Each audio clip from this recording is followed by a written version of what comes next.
Hello students, how are you doing?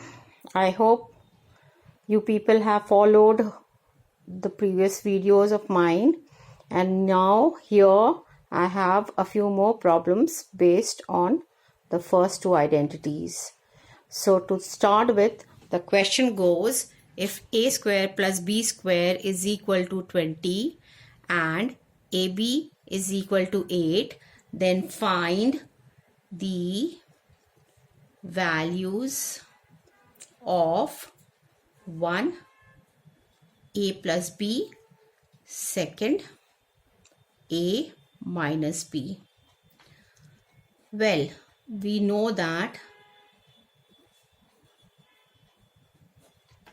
a plus b whole square is equal to a square plus b square plus 2ab.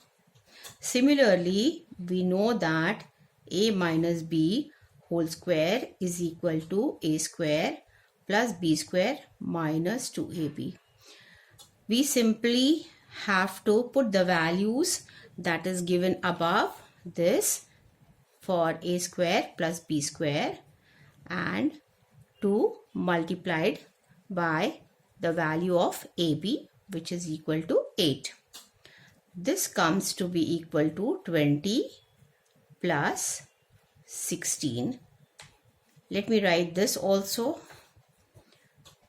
So a plus b whole square goes like this, which is equal to 36. Hence, we will have to take the square to the other side as square root, and thus we get a plus and minus 6.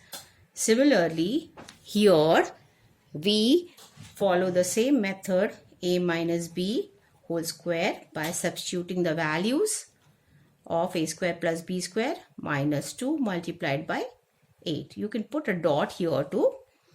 Next, we have 20 minus 16.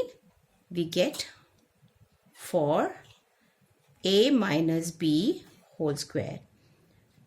And then a minus b whole square is equal to 4, but a minus b alone will be the square root of 4, which is plus and minus 2. And that's how we get the values of a plus b and a minus b. I hope you have understood. Thank you.